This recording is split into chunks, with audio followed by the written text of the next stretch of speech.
자, 이 시간에는 우리 교재 54페이지 고용인 파트부터 보도록 하겠습니다. 자, 고용인도 반드시 한 문제 나옵니다. 우리 개공사가 채용한 직원을 가리키는데 여기서는 고용인 이렇게 부르고 있습니다. 자, 그러면 우리 용어의 정의에서 자, 고용인 자, 누군가 하냐면 이제 두 종류가 있죠. 자, 이 고용인은 자, 소속 공인중개사라고 불리우는 사람, 그리고 중개보조원으로 불리우는 사람. 자, 이렇게 이제 두 종류가 있습니다. 자, 용어의 정의 명확히 우리가 암기해야 된다고 그랬죠? 자, 용어의 정의. 자, 간단히 살펴보겠습니다. 자, 소공사라는 거. 우리가 간단히 소공사 그러는데, 자, 개업 공인중개사에게 소속된 누구예요? 네, 공인중개사로서 그랬죠? 그러니까 이제 용어에서 알다시피 자, 공인중개사 자격 있는 사람이 자, 누구 밑에 소속되어 있다. 자, 이런 느낌 있잖아요. 자, 그런데 누구 밑에? 개업 공인중개사 밑에. 자, 보조원도 마찬가지입니다. 개업 공인중개사에게 소속되어 있어요. 자, 그런데 이 사람은 공인중개 자격이 없죠. 그렇죠. 공인중개사가 아닌 자로서 소속되었다. 이랬죠. 자, 그러다 보니까 이제 어떤 차이가 있나요? 하면 자, 이 사람은 자격이 있으니까 자, 직원입니다만은 자, 이 사람 중개 업무를 자, 수행할 수 있다 그랬죠? 자, 중개 업무를 수행하고. 그리고 이제 직원이니까 시키는 것도 해야 됩니다. 자, 그래서 중개 업무를 뭐 하는 자? 보조하는 자. 자, 그래서 업무도 할 수 있고요. 그 다음에 이제 보조 역할도 한다. 자, 그런데 보조는 자격이 없어요. 자, 그래서 중개 업무를 할 수 있느냐? 못하죠. 자, 중개 업무를 못하니까 할 수 있는 게 뭐라고 그랬어요? 예, 중개 대상물에 대한 자, 현장 안내. 자, 현장 안내가 있고요. 그 다음에 자, 일반 서무. 자, 일반 서무. 그러니까 이제 자, 전화 받고 뭐 서류 정리하고 그 다음에 청소도 이런 거 하고 또 의뢰인 찾아오면 뭐 차 한잔 대접하고 자, 이런 것처럼 중개 업무와 관련한 자, 중개 업무와 관련한 자, 단순한 업무를 뭐 하는 자? 보조하는 자. 이렇게 우리가 정의를 했습니다. 자, 물론 이제 여기 소속 공인중개사는 자, 법인의 사원 임원 중에 공인중개사 자격이 있는 사람 포함한다고 그랬잖아요.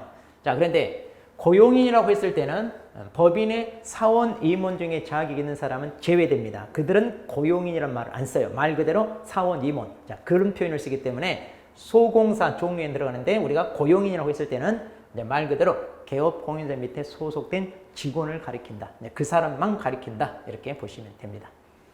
자, 그럼 이제 이 고용인과 관련하여, 자, 우리 법에서는 이제 고용을 할 때도 신고하라. 그 다음에 고용관계가 종료되었을 때도 신고하라. 그래서 등록관청이 이걸 파악하고 있겠다. 이제 그런 취지인데. 자, 그러면, 자, 이 고용인 고용과 관련하여, 자, 우리가 이제 고용신고. 그 다음에 고용관계가 종료됐을 때, 자, 종료신고도 해야 되잖아요. 자, 그러면 이 내용을 우리 살펴보도록 하겠습니다. 자, 거기 우리 교재를 보시면요. 자, 고용을 했어요. 자, 소공사나 보조원을 고용했습니다. 자, 그러면 업무 개시 전까지 신고하라. 자, 그랬죠? 거기 체크하세요. 자, 고용신고. 자, 언제까지? 자, 업무 개시 전까지 신고하시오. 자, 이거 체크해야 됩니다. 그래서 고용신고는 업무 개시 전까지. 물론 이제 이때 신고는 방문 신고도 되고요. 그 다음에 전자문서에 의한 신고가 포함되는데, 자, 우리 법령에서 대부분 다 전자문서의 신고는 허용된다 이렇게 보시면 돼요. 뭐 따로 이렇게 정리해서 암기 않으셔도 돼요. 자, 그런데 예외로 이제 전자문서가 인정되지 않는 게 있어요. 아마 우리 배웠을 거예요. 휴업신고와 폐업신고. 자, 이 정도만 체크해 놓으시면 돼요. 대부분 다 전자문서 인정된다 이렇게 보시면 됩니다. 요즘 이제 행정적인 절차 편의를 위해서 이렇게 간소화합니다. 네. 자, 그리고 이제 거기 주의라고 되어 있는 데 있어요. 자, 이 주의라는 파트 이것도 여러분이 꼼꼼하게 다 체크하셔야 될 내용입니다. 자, 거기 보시면 자, 고용신고를 받은 등록관청은 결격사에 해당 여부와 그 다음에 교육을 수료했는지 확인하라고 그랬죠. 자, 그러니까 고용인은요, 결격사유에 해당하는 사람을 고용하면 돼요, 안 돼요? 안 됩니다. 자, 그래서 우리가 이들 고용인, 자, 결격사유에 해당되는지 이걸 체크하셔야 돼요. 자, 결격에 해당되면 중개업에 종사할 수 없다 그랬잖아요. 그러니까 결격사유에 해당하는 사람을 고용해도 안 되고, 그 다음 중개업에 종사하는 동안에 결격에 해당되는 거예요.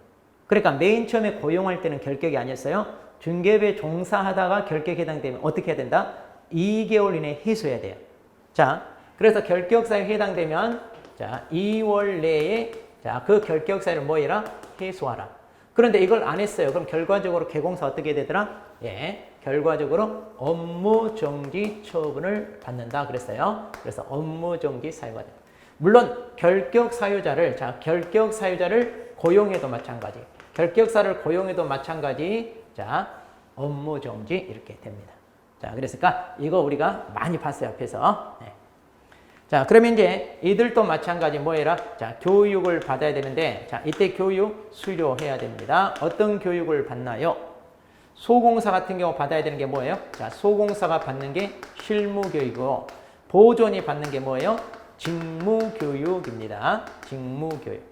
자, 이 교육을 각각 받아야 돼요. 그럼 언제까지 받아요? 자, 이들 언제까지 받는다? 고용 신고일 전 1년 이내, 1년 내. 자, 그래서 고용 신고일 전 1년 내. 그러니까 이 교육을 받도록 하고 업무 개시 전까지 신고해라. 이렇게 되죠. 네. 그럼 이제 등록 관청은 이거 확인하는 거고요. 그 다음에 자, 외국인을 자, 고용할 때는 결격사에 해당되지 않는다는 소리를 따로 제출해야 됩니다. 왜냐? 자, 보통 이렇게 이제 고용할 때 이 사람이 결격인지 아닌지를 우리 내국인 같은 신원조회 하잖아요. 그런데 외국인 같은 경우는 자, 외국인 같은 경우는 신원조를 할 수가 없어요. 그래서 너희들은 직접 이걸 해당되지 않는다는 사실을 입증해라. 그래서 결국은 이들은 입증할 서류를 따로 제출을 해야 된다는 거. 그래서 외국인은 따로 제출해야 됩니다. 자, 신원제 할 수 없으니까요. 자, 그리고 거기 세 번째. 자, 고용신고를 이제 소공사를 받았어요. 그럼 이제 소공사 같은 경우는 뭐예요? 자, 공인중개사 자격이 있어야 되잖아요. 그러면 공인중개사 자격이 이 사람이 취득했다는 걸 누구에게? 네, 시도지사에게 직접 뭐 한다? 확인해야 된다. 그래서 앞으로 자격증과 관련해서는 다 시도지사에게 확인합니다. 자, 자격증 사본 제출하는 거 없어요. 왜냐? 사본 제출하려 했더니 예전에 이걸 위조해서 제출하는 사람이 너무나 많아. 이렇게 이제 불법으로 영업하기 위한 이런 게 많다 보니까 안 되겠다 해가지고 직접 확인하는 걸로 바뀌었습니다. 네. 자, 종료 신고는 간단해요. 자, 고용관계가 종료됐어요. 자, 그러면 자, 종료일로부터 며칠 이내? 네, 10일 이내. 자, 신고합니다. 자, 10일 이내. 자, 이거 체크하시죠. 그러니까 이거 혼동하시면 안 돼요. 고용신고는 업무 개시 전까지. 그 다음에 종료신고는 종료일로부터 10일 이내. 그러니까 이걸 갖다가 여기에다가 고용신고를 고용일 10일 전까지. 뭐 이렇게 고용 후 10일 이내. 이렇게 함정을 파요. 자, 조심하셔야 돼요. 그러니까 이제 종료일이란 말이 이제 이 사람을 해고했다. 그러면 해고일로부터 10일 이내. 만일 소공사나 보존이 사표 쓰고 나왔어요. 그럼 그 퇴직한 날로부터 10일 이내 이렇게 신고하면 되겠습니다.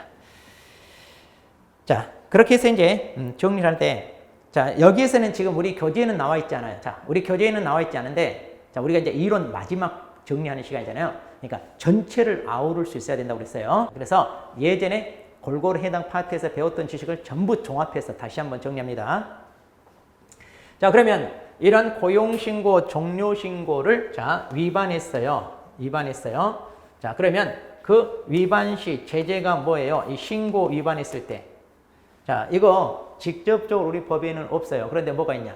이 법 또는 이 법에 의한 명령이나 이런 걸 위반했을 때 아마 업무정지 사유 보면 이걸 우리가 기타 사유 이렇게 배웠을 거예요. 그렇죠? 그래서 기타 사유에서 네, 업무정지 처분 대상이 된다는 거예요. 자, 이거 꼭 알아두셔야 돼요. 아직 출제는 안 됐는데. 자, 그래서 우리가 기타 사유 적용해서 업무 정지를 할 수 있는 게 2개 정도 있다고 그랬어요. 하나가 뭐냐? 개공사 명의로 예치했을 때 개공사가 의무를 부담해야 되는 게 있잖아요. 그 예치 의무 위반했을 때 그 하나. 그리고 고용신고, 종료신고 위반했을 때. 자, 이거. 자, 그래서 이거 알아두셔야 됩니다. 기타 사유 적용해서 업무 정지. 그 다음 두 번째. 자, 이거 협회 자, 통보상이라는 거. 자, 협회 통보할 때는 우리가 언제까지? 항상 다음 달 자, 10일까지. 자, 그래서 이거 어떻게 우리 암기했어요? 자, 협회 통보해야 되는 거 이등분 휴행고. 자, 이렇게 암기했잖아요. 그래서 다음 달 10일까지 협회에 통보하는 거. 여기 있잖아요, 여기.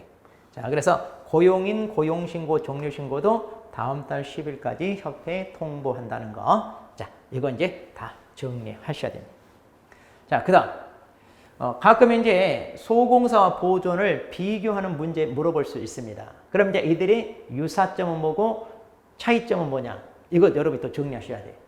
자, 근데 차이점은 그렇게 신경 안 쓰셔도 돼. 왜냐면, 자, 여기 보세요. 여기는 업무를 수행할 수 있고, 여기는 업무를 수행할 수 없습니다. 그러니까 중개 업무 할 수 있고 없고, 이게 차이점.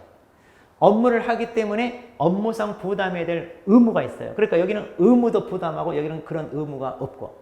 그 다음, 공인중개사 자격이 있어요. 그런데 여기는 자격이 없어요. 그러니까 자격이 있으니까 자격 취소, 자격 정지, 행정처분 대상이 되는데 여기는 안 된다. 그러니까 용어의 정의에서 그 차이점은 다 알 수 있어요. 자, 그러면 유사점. 자, 여러분이 유사점을 신경 쓰세요. 자, 공통점. 자, 그럼 공통점 어떤 게 있나요? 자, 첫 번째. 그러면 이제 개공사가 이들 고용을 한다고 하는데, 자, 먼저 고용에 대한 인원 제한 있나요? 또 고용 의무가 있나? 이런 건 없어요. 자, 그래서 고용 의무, 네, 당연히 없습니다. 그 다음에 몇 명까지 고용할 수 있나요? 인원 제한, 자, 이런 것도 없어요. 자, 그래서 소공사 보존 공통으로 해당합니다. 자, 그런데 이제 지금부터 쓰는 것은 이들 고용인에만 공통상이 아니라 중개업에 종사하는 사람 모두 다. 자, 그러니까 이때 유사점은 우리가 개공사, 자, 등이라고 얘기합니다. 개공사 이렇게 등이란 표현을 쓰면 뭐라고 그랬냐면 모두 다. 그러니까 개공사, 소공사, 보조원, 법인의 사원 임원, 그리고 분사무소 책임자 모두 다 가리킨다. 그래서 이들 모두에게 공통적으로 적용되는 규정들이에요. 자, 당연히 소공사, 보조원에도 공통상이에요. 근데 이 내용은 이들 고용인에만 공통인데, 자, 지금부터 이 유사점은 모두 다 공통. 자, 모두 다. 이것도 알아두세요. 예전에 시험에 출제됐습니다. 자, 뭐냐? 자, 이중소속 규정입니다. 이중소속은 모두에게 적용돼요. 자, 해서는 안 되고요. 그 다음에 금지행위 있습니다. 자, 이때 금지행위, 자, 우리 법 제33조 제1항 있잖아요. 제1항. 여기에 적용되는 거. 그 다음에 우리가 사고 예방 교육. 자, 부동산 거래 사고 예방 교육. 자, 이거 있었죠? 자, 그리고 비밀 준수. 이제 앞으로 또 배울 거잖아요. 저 뒤에 나와요. 그 다음, 자, 결격 사유 규정. 자, 결격 사유에 해당되면 다 중개업에 종사할 수 없다. 그랬습니다. 자, 그래서 이 5개, 우리 중개사법 통틀어 이 5개 규정은 개공사 등 모두에게 적용되는 공통상이다. 자, 그래서 이렇게 외우세요. 이중 금지 예방 비결 이렇게. 이중 금지 예방 비결은 개공사 등 모두가 알아야 된다. 이렇게 정리하시면 됩니다. 자, 이중 금지 예방 비결. 개공사 등 모두가 알아야 된다. 자, 이렇게 정리하시면 되겠습니다. 자, 이렇게 해서 이제 했고, 그 다음 이제 중요한 거. 자, 이제 두 번째 파트 봅니다. 자, 우리 교재 54페이지 중간 두 번째. 그럼 이런 고용인에 대한 개공사의 책임 그랬어요. 자, 그러면 지금, 자, 이들 고용인. 자, 이들이, 자, 중개 업무를 합니다. 그렇게 해서 이제 이들이 업무상 행위로 인하여 거래 당사자에게 피해를 입혔을 때, 그럼 이들 행위에 대해서 어떻게 한다고요? 예, 개공사가, 자, 책임을 져야 된다 그랬네요. 그렇게 이제 오너 입장에서 직원에 대한 관리 감독을 소홀히 한 거에 대해서 보통 책임진다. 회사도 그러잖아요. 직원이 사고 치면 회사가 책임지고. 국가도 그럽니다.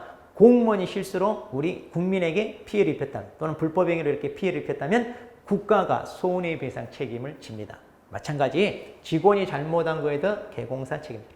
자, 그런데 거기 이제 우리 자 법조문을 보면 그 박스 안에 제15조인데 자, 거기 그랬죠. 소공사 또는 보존의 업무상 행위는 그를 고용한 개공사의 행위로 본다. 자, 그러면 이들 고용인이 한 잘못에 대해서 개공사가 다 책임을 지느냐? 그게 아니라 뭐라고 그랬어요? 업무상 행위에 대해서는 뭐 당연하죠. 개인적으로 잘못한 거 이런 것까지 다 책임지는 거 아닙니다. 자, 그러니까 이제 같이 술 마시다 시비가 붙어 뭐 폭행을 했다거나 교통사고를 해서 피해를 줬다거나 이런 것은 업무와 연관이 없으니까 책임질 일 없어요.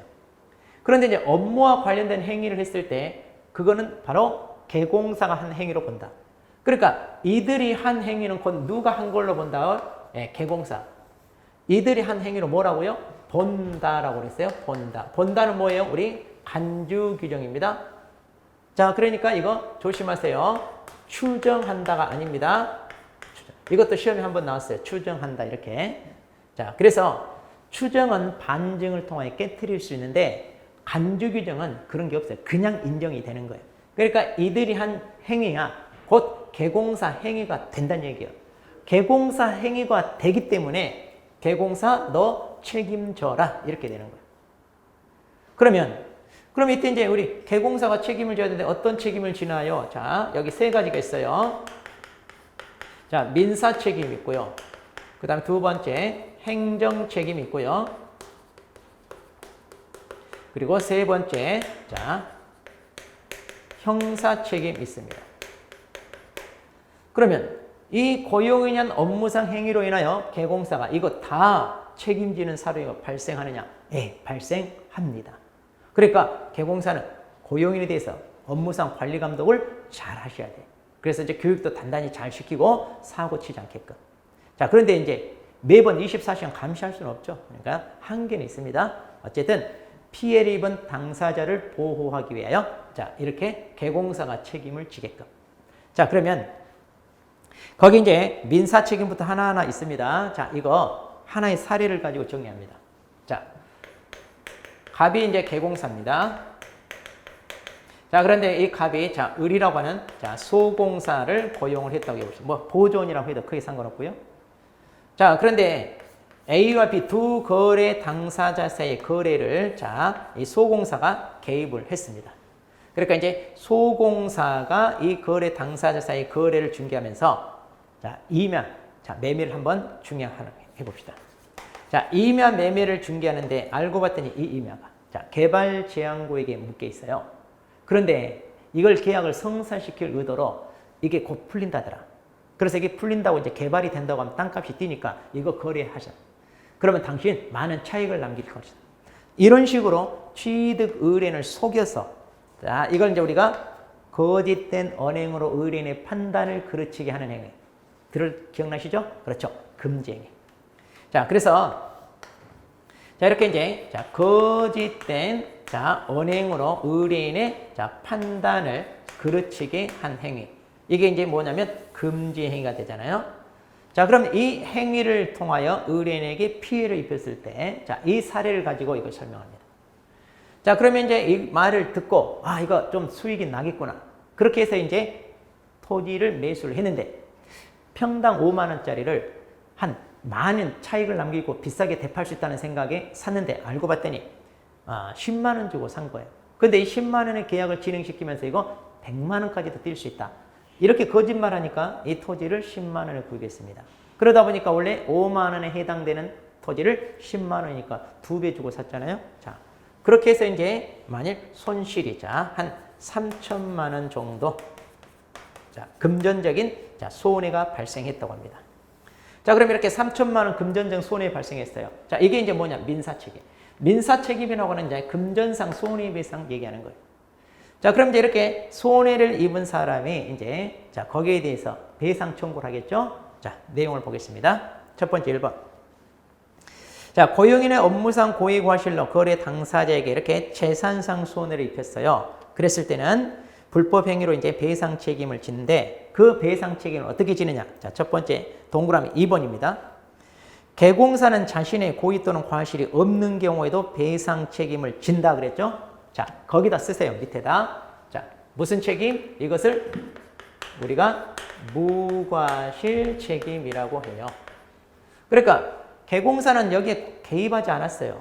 전혀 관여하지 않았습니다. 을이 이렇게 사고를 쳤네요. 그렇게 해서 금전상 손해를 끼쳤습니다. 그러면 이 피해자가 바로 이렇게 개공사한테 손해배상 청구를 했을 때 개공사 책임진다는 얘기냐? 집니다. 왜? 행동은 을이 했잖아요. 을이 했지만 이것은 누구의 개공사 행위로 본다. 곧 개공사가 한 걸로 보기 때문에 개공사에게 바로 손해배상 청구할 수 있다 없다? 있다. 그런데 개공사는 내가 당신한테 그런 잘못하지도 않았는데 왜 나한테 와서 이래? 항변할 수 있다 없다? 없다. 그래서 무과실 책임 져야 됩니다. 자, 그래서 이 내용이 거기 동그라미 4번에 다시 한 번 더 있어요. 자, 거기 4번에 보시면 자, 여기 민법에도 마찬가지입니다. 자, 거기 보면 이제 둘째 줄. 개공사는 민법상 사용자 책임과는 달리 보존의 선임 및 사무감독에 상당한 주의를 하였더라도 손해배상 책임을 면하지 못한다. 그랬잖아요, 판례가. 그러니까 이게 무과실 책임이다 보니까 평소에 관리 감독상 주의 의무를 다 했어요.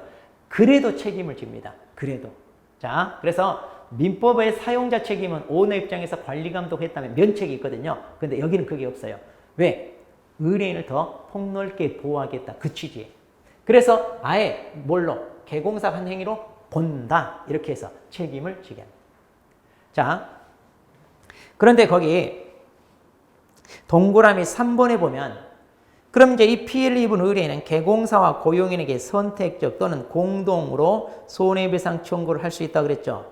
자, 이게 무슨 말이냐면 그 위에 동그라미 2번의 둘째 줄. 자, 동그라미 2번의 둘째 줄 거기 부진정 연대 채무란 말 나와요. 이거 설명한 거예요. 자, 그러면 이제 여기서 자, 부진정 연대 채무입니다. 자, 이 말은 뭐냐? 한마디로 이제 연대 채무란 얘기예요. 그러니까 연대 채무라는 얘기는 개공사와 소공사 둘 중에 아무나 다 이 책임을 져야 되는데 피해자 입장에서 동시에 선택적으로 아무에게나 청구할 수 있다는 얘기예요. 그러니까 직접적으로 잘못한 소공사에게 손해배상 청구해도 되고 아니면 개공사 찾아가서 손해배상 청구하고. 자, 그래서 순서 구분이 없다는 얘기예요. 직접적으로 잘못한 고용인에게 청구하고 이들이 갚을 능력이 없으면 그때 개공사 찾아가는 게 아니라 처음부터 찾아가도 된다는 얘기예요. 이걸 갖다가 부진정 연대채무관계. 자, 순서 없다는 얘기입니다. 그래서 동시에 선택적으로 아무에게나 청구할 수 있다. 그러다 보니까 처음부터 개공사 찾아와서 손해배상 청구를 했어요. 그러면 개공사는 내가 잘못도 안 했는데 왜 나한테 와서 그래? 이렇게 항변할 수 있다 없다? 없다. 무과실 책임. 책임져야 돼요. 대신 자, 무과실 책임이잖아요. 그러면 이제 개공사가 손해배상을 했죠.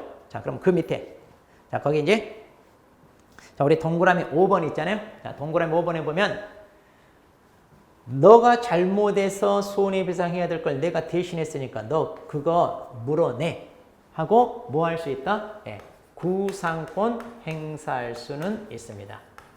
그러니까 이제 개공사가 무과실 책임을 진다는 얘기는 직접적으로 배상을 해주고 거기에 따른 배상 물어내라고 직접적으로 잘못한 고용인한테 다시 청구할 수 있습니다. 네. 자, 그래서 이런 구조입니다. 이런 구조 민사책임.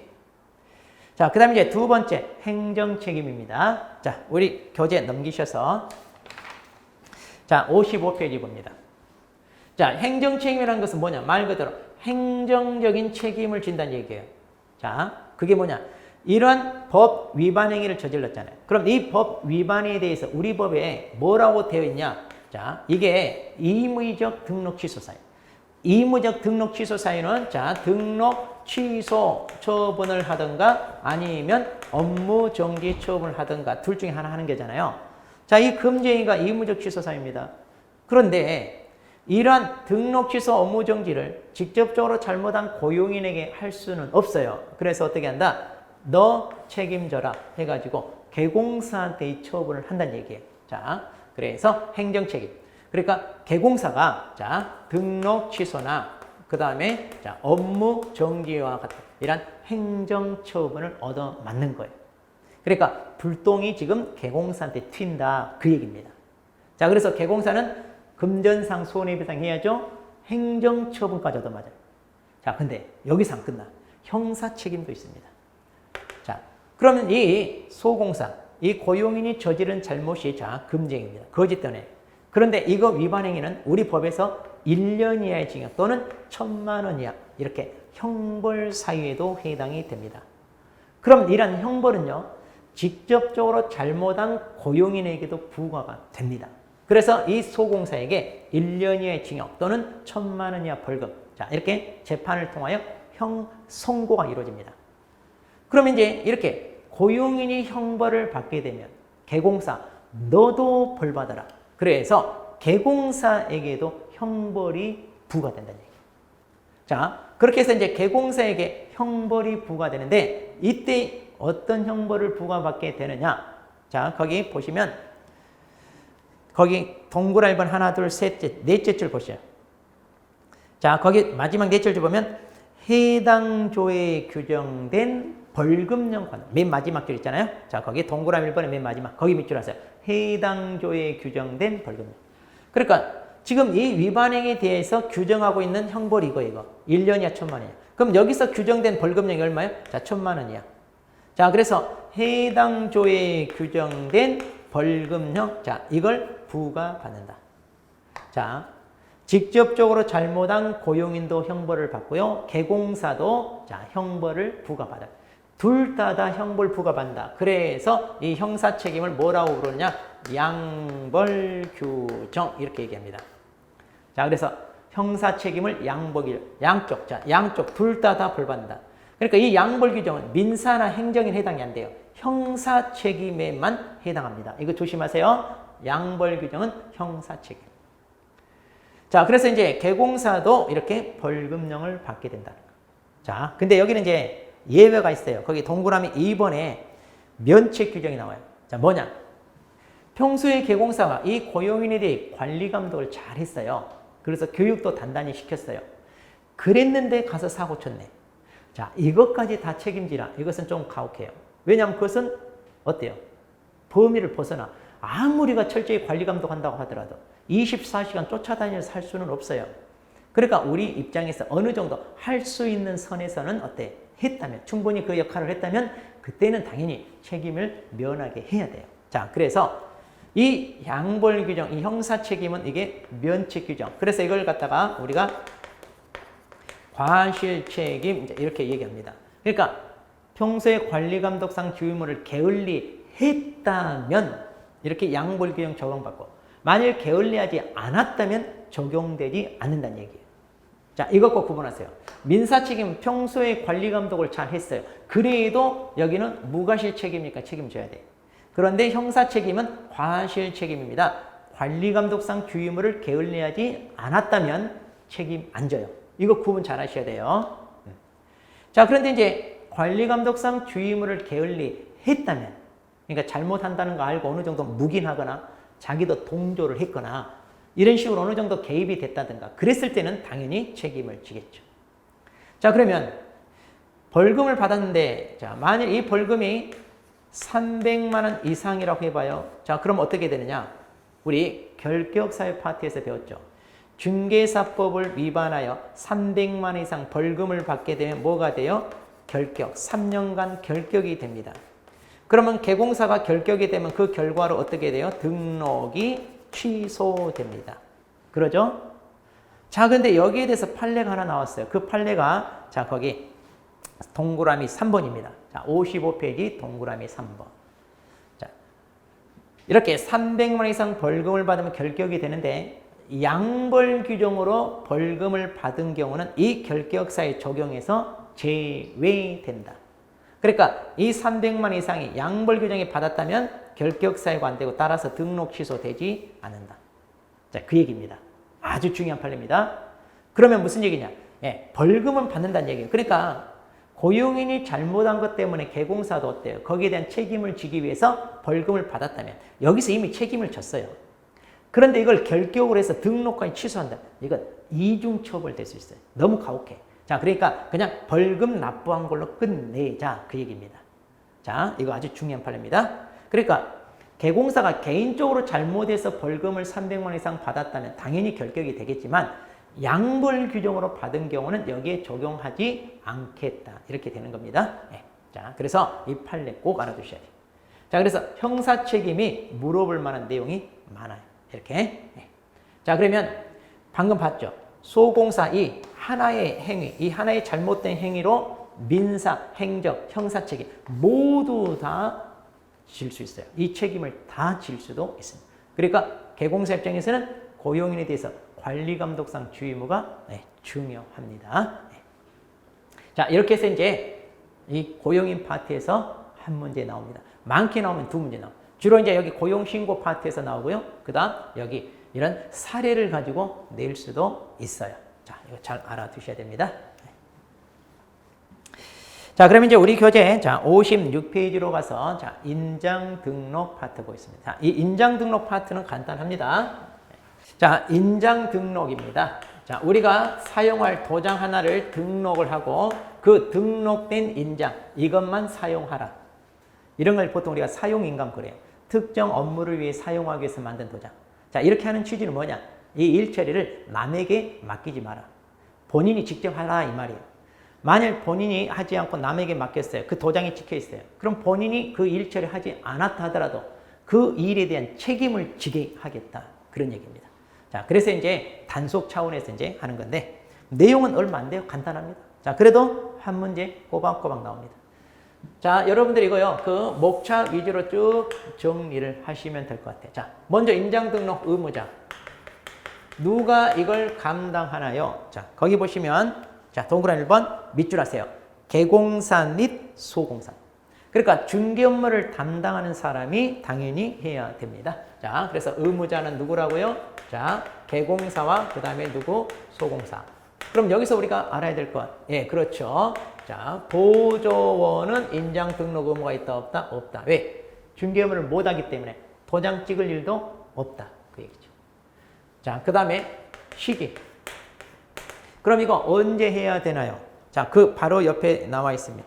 아니면 쭉 밑에 3번을 보세요. 자, 3번. 자, 우리 번호 중간 3번에 있죠. 인장 등록 방법 및 시기 이렇게 돼 있잖아요. 3번. 거기 3번에 보면 동그라미 3번을 보세요. 인장 등록은 업무를 개시하기 전에 해야 된다 그랬죠? 예. 그러니까 이게 원칙이에요. 자, 이거 잘 들으셔야 돼요. 자, 원칙이 뭐냐면 업무 개시 전까지. 그러니까 개공사나 소공사나 업무 개시 전까지 해야 됩니다. 자, 그런데 예외가 있어요. 예외가 뭐냐? 자, 개공사 같으면 뭐예요? 등록 신청할 때. 자, 등록 신청할 때 할 수 있고. 그 다음에 자, 소공사 같은 경우는 고용 신고 시 할 수 있어요. 그러니까 편의를 봐주는 거예요. 등록하고 와서 다시 또 인장 등록하러 번거롭잖아요. 자, 고용 신고하고 또 인장 등록하고 번거로워요. 그러니까 원스톱 서비스 차원에서 한꺼번에 할 수 있다. 근데 여기서 표현을 조심하셔요. 표현을. 업무 개시 전까지는 원칙이니까 여기서는 뭐라고 표현이 되냐면 업무 개시 전까지 하여야 한다. 이렇게 해야 돼. 이렇게. 그리고 여기는 뭐라고 해야 될까요? 여기는 할 수 있다. 이렇게 표현돼야 돼. 이렇게. 그러니까 등록 신청할 때 하여야 한다. 이러면 안 돼요. 이것은 편의를 봐주는 거기 때문에 할 수 있다. 이건 하여야 한다. 이거 구분. 이것만 조금 하셔야 돼요. 자, 그 다음에 등록할 인장. 그럼 어떤 도장을 등록해야 되나요? 자, 그럼 이거요. 자, 개인과 법인이 달라요. 자, 이때 개인인 개공사, 그리고 소공사, 즉 사람한테 해당되는 거. 그리고 이제 법인한테 해당되는 거. 자, 그러면 거기 보세요. 자, 이런 인장 등록입니다. 이제 어떤 도장이냐? 양가로 1번이죠. 거기 보시면 자, 가족관계 등록부. 자, 사람이에요. 가족관계 등록부랄지, 그 다음에 주민등록표. 여기에 기재되어 있는 성명. 이 성명이 뭐예요? 네, 본명을 얘기해. 가명 쓰면 안 돼, 우리. 또는 호, 자기 나름대로 만든 호, 이런 것도 하면 안 돼. 자, 그러니까 우리는 본명을 써야 돼요. 자, 대신 인감도장은 아니에요. 자, 본명이 나타난 도장이기만 아무 도장이면 상관없어요. 인감도장. 예전에는 인감도장이었는데 이게 이제 바뀌었어요. 자, 그런데 규격이 있어요. 가로, 세로 각각 7mm 이상, 자, 30mm 이내. 자, 이거 체크하셔야 돼요. 자, 그래서 개인은, 자, 이런 규격이 있다는 거. 개인은 규격이 있다는 거. 그 다음 법인. 자, 그럼 이제 법인 같은 경우도요. 자, 주사무소와 그 다음에 분사무소를 나누어서 우리가 살펴볼 건데, 자, 여기 잘 들으셔야 돼. 주사무소나 분사무소나 같은 뭐예요? 법인이 일하는 거예요. 그러니까 이 법인 이름으로 중개 업무를 하는 겁니다. 사무소만 다를 뿐이에요. 그러니까 주사무소에서 계약서를 쓰거나 분사무소에서 계약서를 쓰거나 다 법인 이름에 이 도장 찍으면 돼요. 그러니까 하나의 도장. 자, 거기 보시면 뭐라고 되어 있어요? 상업 등기 규칙에 따라 신고한 법인의 인장입니다. 바로 이 인장이 뭐냐? 인감도장이에요. 왜냐하면 법인은 살아있는 생물체가 아니에요. 그러니까 이 사람 저 사람이 막 아무 도장 파가지고 찍으면 안 돼요. 그러니까 반드시 법인은요, 인감도장이 찍혀야 됩니다. 그러니까 어디에서 사무소, 아니, 어느 사무소에서 계약서를 써, 이걸 쓰면 되는데, 자, 분사무소가 여러 개 설치되어 있어요. 번거롭죠. 도장 하나로 쓰기가 번거로워요. 한 3, 40개 있다고 하면 도장 하나 가지고 어떻게 일 처리해? 도장 가지고 왔다 갔다 볼일 다 봐. 그래서 안 되겠다. 그래서 분사무소, 니네 따로 도장 하나 만들어서 사용하게 해주마. 편의를 제공하는 거예요. 그러니까 주사무소나 분사무소나 상업 등기규칙에 따라 신고한 그 인장, 즉 인감도장 같이 써도 됩니다. 같이 써도 되는데 번거로우니까 분사무소마다 따로 도장 하나 등록하고 사용하게 해주마. 좋아요. 그럼 그게 뭐다? 네. 대표자가 뭐예요? 보증하는 인장입니다. 조심하세요. 대표자 인장이 아니라 대표자 보증. 그런데 이것도 조심할 게 또 등록하여야 한다가 아니라 등록할 수 있다 이렇게 표현돼야 돼. 왜냐? 꼭 해야 되는 거 아니거든요. 나 그냥 법인 인감도장 쓸래. 그래도 되거든요. 자, 그래서 할 수 있다. 그러니까 이제 분사무소 같은 경우는 처음부터 법인 인감도장 그거 써도 되고 아니면 대표자가 보증하는 인장을 등록하고 사용해도 되고 자 이렇게 됩니다. 여기서 조금 조심해요. 자 등록은 이제 다 어디다 해야 돼? 자, 등록은 다 등록관청에다 합니다. 만일 분사무소에서 사용할 도장을 한다. 그럼 이것도 마찬가지 주사무소 등록관청에 등록해야 됩니다. 자, 그 다음에 이제 방법입니다. 자, 방법 이것도 좀 조심하셔야 돼요. 자, 방법. 그럼 개인은 어떻게 하나요? 자, 개인은 인장 등록 신고서에 따른다. 이렇게 돼 있어요. 인장 등록. 이게 이제 별지 서식인데 무슨 얘기냐? 자, 인장 등록 신고서라고 서식이 있어요. 그럼 이 신고서를 작성해서 여기에 도장 찍는 난이 있거든요. 여기다 자기가 사용할 도장을 찍어서 자, 이거 제출합니다. 이렇게. 그러면 이제 이 사람 여기다 찍힌 도장을 앞으로 계약서 작성할 때마다 사용하는구나. 그러니까 단속 나올 때 이것과 비교해 보는 거예요. 계약서에 찍힌 도장과. 자, 그런데 그럼 법인도 만약 이렇게 한다. 그러면 여기에 찍힌 도장이 법인 같으면 인감도장이 되잖아요. 그러면 이게 인감도장인지 확인을 또 해야 돼. 자, 그러면 번거롭잖아요. 그러면 이제 처음부터 어떻게? 법인은 상업규칙에 따라 뭐예요? 인감증명서. 자, 이걸 제출합니다. 이걸로 뭐 한다? 가름한다. 이렇게 되어 있습니다. 그러니까 여기다 써서 제출하면 이게 인감도장인지 또 확인해야 돼요. 번거롭잖아요. 그냥 처음부터 어떻게 한다? 네, 상업등기규칙에 따라 신고한 바로 그 인감증명서 제출로 가름한다. 자, 그래서 처음부터 그냥 이렇게 한다는 얘기예요. 자, 그리고 여기도 조심하세요. 가름한다예요. 그러니까 이걸로 퉁친다. 다른 방법 없다는 얘기예요. 할 수 있다 이러면 안 돼요. 이것도 여러 번 출제돼 있어요. 할 수 있다가 아니라 한다. 그러니까 개인과 법인이 조금 달라요. 방식이. 자, 그래서 방식이 다르다는 거. 자, 그 다음에 이제 네 번째, 이 등록 인장의 변경입니다. 자, 그러면 이제 우리가 등록을 했는데 이걸 분실하거나 또는 떨어뜨려가지고 귀가 절반 날아가서 훼손됐거나 바꿔야죠. 자, 그럼 새로 도장 하나 파야 됩니다. 그런 다음 며칠 내에 해라? 7일. 자, 그래서 자, 변경 등록입니다. 자, 그럼 이 변경 등록은 며칠 내에 한다? 7일. 자, 이것도 숫자 잘 나옵니다. 자, 그래서 새로 변경을 하기 위해서는 7일 이내에 빨리 이제 등록을 이제 하면 되겠습니다. 방식은 같아요. 방식은. 자, 그런데 이제 거기 동그라미 2번에 그 말이 있어요. 변경 등록은 등록인장 변경 신고서에 따르며 그 다음에 등록증 원본을 첨부해야 된다. 자, 거기도 체크하세요. 이건 아직 출제된 적이 없는데 자, 등록증 원본을 첨부하는 이유는 왜 그러냐면 우리 이렇게 등록증 있잖아요. 자, 이렇게 이제 등록증이 있으면 이 등록증 여기에 등록인장이 이렇게 찍혀 있어요. 그런데 이거 변경 바꿨잖아요. 그럼 이제 새로운 여기다 변경인장으로 돼 있어요. 여기. 자, 이렇게 돼 있어요. 여기 이제 변경인장. 그럼 이제 이 도장을 이 도장으로 자, 이제 바뀌었으니까 어때요? 여기다 새로운 도장을 찍어야 되잖아요. 자, 그래서 기존의 등록증, 이제 이것을 반납을 해야 여기다 새로운 도장을 찍어서 돌려주죠. 자, 그렇게 해서 이제 등록증 원본을 첨부해서 반납한다는 겁니다. 네. 뭐, 이것은 서식. 자, 이 등록증 서식이 있는 거라. 그러니까, 인장등록 신고서 있잖아요. 이 서식이 있는 내용이라 지금까지 뭐 출제되거나 그러진 않았습니다. 그냥 참고로만 알아두세요. 네. 자, 이렇게 해서 이제 인장 등록은 내용이 간단합니다. 자, 그러면 여기까지 살펴보고 우리가 이제 잠깐 쉬었다가 이제 다음 파트 보도록 하겠습니다.